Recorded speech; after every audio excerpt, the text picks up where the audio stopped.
नमस्कार. मी उल्का उद्धव कटवर्धन. उल्काच किचनमध्ये आपणा सर्वांचं स्वागत आहे.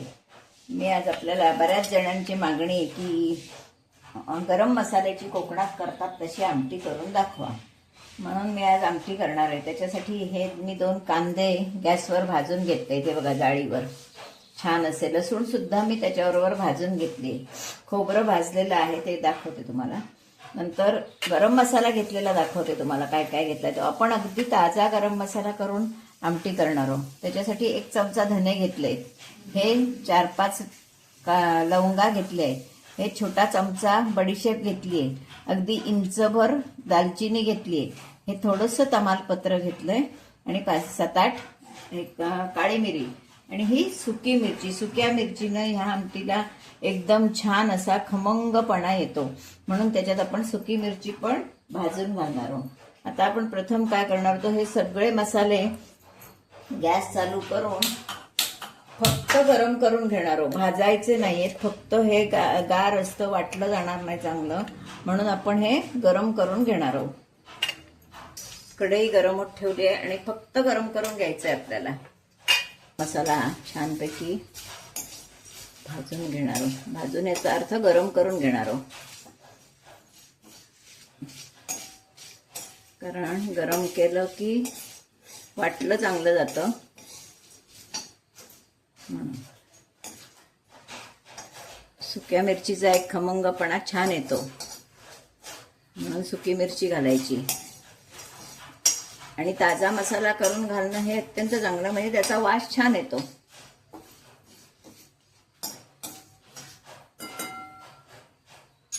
गरम मसाला एका डिश मध्ये काढून घेणार आहोत.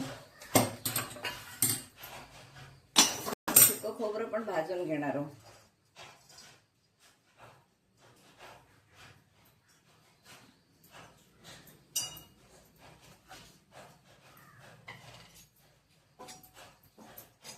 छान मंद याच्यावर, त्याच्यावर बरोबर परत सुकी मिरची घालते, कारण सुकी मिरची कुरकुरीत व्हायला हवी, त्याच्यासाठी ती परत घालते जरा. खोबऱ्याबरोबर आणखीन ती कुरकुरीत होईल. खोबरं सुद्धा आपलं भाजून झालेलं आहे, कारण कढई गरम आहे, त्याच्यावरती आणखीन ते गुलाबी होईल थोड्या वेळात. तसंच कढईत ठेवलं की असं सगळं आपण खमंग भाजून घेतलेलं आहे. खेडेगाव असला की हे सगळं तुकडा याचा घेऊन तो चुलीत भाजायचा, नंतर तो पाट्यावर वाटायचा, असं सगळं असतं. आणि त्याची चव तर आणखीनच अप्रतिम येते, म्हणजे खूपच सुंदर लागतो, तो वासच छान येतो. असं आता हे आपलं सगळं भाजप झालेलं आहे. तोपर्यंत आता आपण हा कांदा सोलून घेऊया. कांदा जो भाजून घेतलेला आहे हा सोलून घेणार आहोत. किती छान भाजलाय बघा, सुंदर कांदा भाजलेला आहे. तो आता आपण सोलून घेणार आहोत. हे सगळं आपण आता बारीक वाटून घेणार आहोत, एकत्रच वाटून घेणार आहे मी. आधी फक्त जरा मसाला गरगरवून घेणार आणि त्याच्यावर हे सगळं टाकून आपण वाटप करून घेणार आहोत. असा हा छान कांदा आपला भाजलेला आहे. भाजलेल्या कांद्याचा खमंगपणा सुंदर येतो.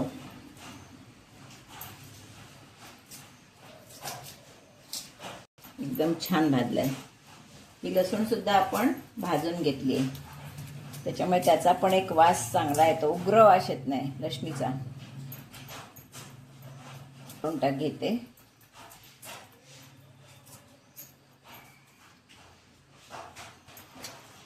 आपण प्रथम काय करूया, तर हा गरम मसाला सगळा जो गार झालाय भाजलेला तो आपण वाटून घेणार आहोत. खोबरं पण आपलं भाजलेलं आहे, ते पण गार झालेलं आहे, काढून ठेवते डिश मध्ये. असं आपण वाटून घेतलंय मसाला. आता आपण हा कांदा, खोबरं आणि लसूण हे सगळं भाजलेलं वाटून घेणार आहोत.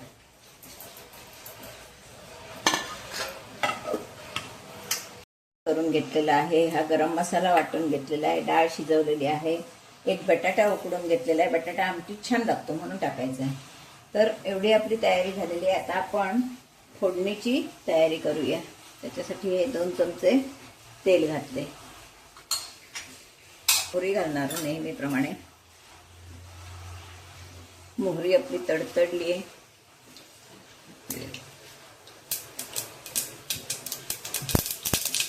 तर त्यावर आपण मसाला वाटप घालणार. पहिलं काय घालणार तर वाटप.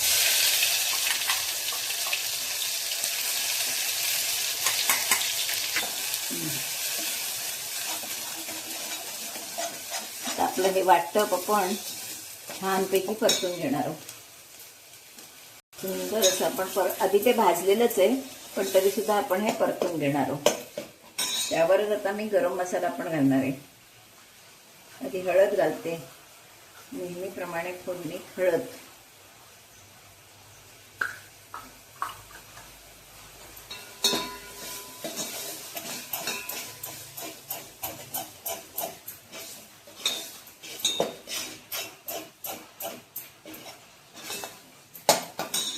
नंतर हा गरम मसाला वाटलेला आहे हा घालते. ती थोडा उरवते, वाटला तर मग मी परत घालीन.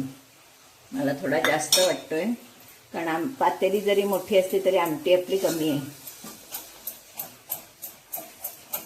असं छानपैकी आपण आता हे जरी भाजलेलं असलं तरी सुद्धा परतून घेऊया. खूप सुंदर सुगंध सुटलेला आहे.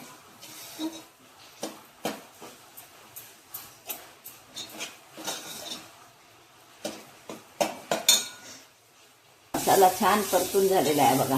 मुळात भाजलेला असल्यामुळे तो काही जास्त त्याला परतायची जरूर नाही आहे, तरी सुद्धा आपण तो व्यवस्थित परतून घेतला आहे.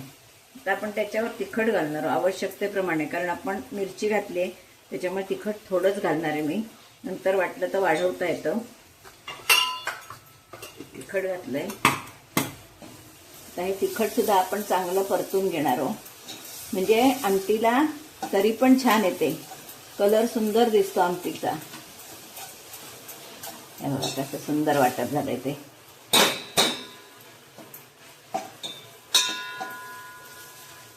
हा हा हा सुंदर. जसा जशी वाफ येते तसा तो वास असा सुंदर येतोय.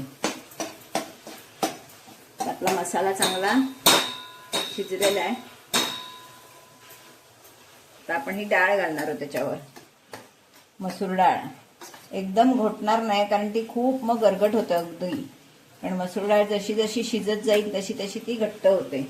आपण आता ही मसूर डाळ वर घोटणार आहोत.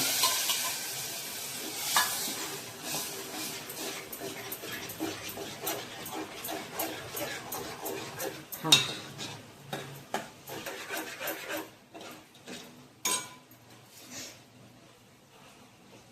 ठेवलेलं आहे. की पहिल्यांदा आपण भांडी धुवून घ्यायची. हे डाळीचं भांडं धुवून घ्यायचं, मिक्सरचं भांडं धुवून घ्यायचं. काहीही आपण फुकट घालवायचं नाही. आणि त्यावर आता आपण गरम पाणी ओतणार आहोत. आता आपण यामध्ये गरम पाणी ओतणार आहोत. आपल्याला जेवढी आमटी करायची असेल तेवढी गरम पाणी ओतायचं, कारण आमटी पातळ ठेवायला लागते, मग ती घट्ट घट्ट होत जाते. हे बघा अशी आपली आमटी आता ही तयार होतात. आता आपण याच्यात आवश्यकतेप्रमाणे चवीप्रमाणे मीठ घालणार आहोत.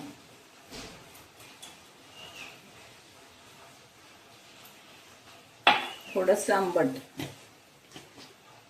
कशातही आंबटाची जरूर असते, चव चांगली येते. काही जण याच्यात आंबट घातलेलं असतं म्हणून थोडासा गूळ पण घालतात, पण मी गूळ घालणार नाहीये. आता बघा किती सुंदर रंग पण सुंदर येईल आणि वास तर सुंदर सुटलाच आहे. तर आपण यामध्ये बटाटा घालणार आहे मी थोडा. बटाट्याची फोड छान लागते. काही जण याच्यात कच्चा कांदा सुद्धा चिरून घालतात, म्हणजे तो सुद्धा जसे जशी आमटी उकळेल तसा तसा तो शिजतो आणि तो पण एक छान लागतो. ती भरपूर आमटी असेल तेव्हा ठीक आहे, सुंदर लागतो तो शिजलेला कांदा. मसाले तुम्ही सगळे घातले नाहीत तर आमटीत मसाला आम्ही एवढाच घालतो, कारण आता हे सगळं जायपत्री, बाद्यान, दगडफूल वगैरे हे आता सगळीकडे मिळायला लागलंय. पूर्वी खेडेगावात काहीही मसाले मिळत नसत लवंग दालचिनी एवढंच, म्हणजे लवंग दालचिनी काळं मिरी हेच मसाले असायचे. त्याच्यामुळे एवढ्याच मसाल्यात आणि अगदी खेडेगावात जशी आमटी करतात तशीच मी तुम्हाला करून दाखवली. फक्त तेव्हा पाट्यावर वाटत होते, आत्ता मी तुम्हाला पाट्यावर न वाटता असं वाटून दाखवलंय. आता ही आमटी आपण उकळवून घ्यायची आहे चांगली.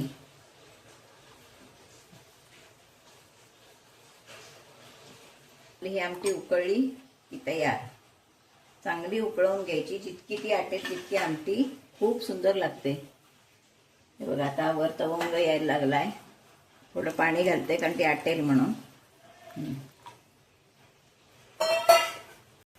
अशी दणदणीत उकळी आली पाहिजे. आता लोक टोमॅटो पण घालतात, पण पूर्वी आम्ही आमटीत काही, म्हणजे असं मी पूर्वीच्या पद्धतीनं तुम्हाला दाखवले, त्याच्यात कोकमच असायचं. कारण पूर्वी टोमॅटो काय खेडेगावात मिळत नसत. कोथिंबीर सुद्धा नेहमी मिळत नसे. आता आपल्या इथे शहरातून मिळू शकते म्हणून आपण ती वापरणार आहोत, नाही तर खेडेगावात कोथिंबीर सुद्धा मिळत नसे. जसं करतात तसं मी तुम्हाला दाखवलेलं आहे. आता तयार आहे आमटी, भात, मस्तपैकी सुखा भात आणि आमटी, बरोबर आंब्याचं लोणचं. आता अशी आमटी शेतात सुद्धा नेतात आमटी भात खायला. अगदी खेडेगावात जशी करतात तशी मोजक्या साहित्यात मी तुम्हाला करून दाखवलेली आहे. कारण बाकी काही फापट पसारा वाढवलेला नाहीये. नक्की अशी आमटी करून बघा तुम्ही. ही छानपैकी गरम मसाल्याची आमटी खाण्यासाठी तयार आहे. वरून आपण थोडी कोथिंबीर घातली, त्याने आणखीन वास सुंदर येतो. अशी आमटी खाण्यासाठी तयार आहे. तर ही आमटी मी कशी केली, गरम मसाला काय काय घेतला होता, काय काय वाटप केलं, कसा भाजून घेतला, हा माझा व्हिडिओ तुम्ही पहिल्यापासून शेवटपर्यंत बघा. आणि माझा व्हिडिओ जर तुम्हाला आवडला तर या पावसात नक्की करून बघा. कारण आता बाहेर पाऊस पडतोय, अशी वाफाळती आमटी आणि भात आणि बरोबर आंब्याचं लोणचं, असा छान मेनू मस्त वाटतो. तर नक्की सगळ्यांनी करून बघा. अगदी कमी साहित्यात, घरातल्या साहित्यात अशी मी करून दाखवलेली आमटी. बऱ्याच जणांची मागणी होती की आमटी दाखवा, गरम मसाला आमटी दाखवा, म्हणून मी आज ही मुद्दाम आमटी केलेली आहे. सर्वांनी नक्की बघा आणि आवडली तर लाईक, शेअर, सबस्क्राईब करायला विसरू नका. धन्यवाद.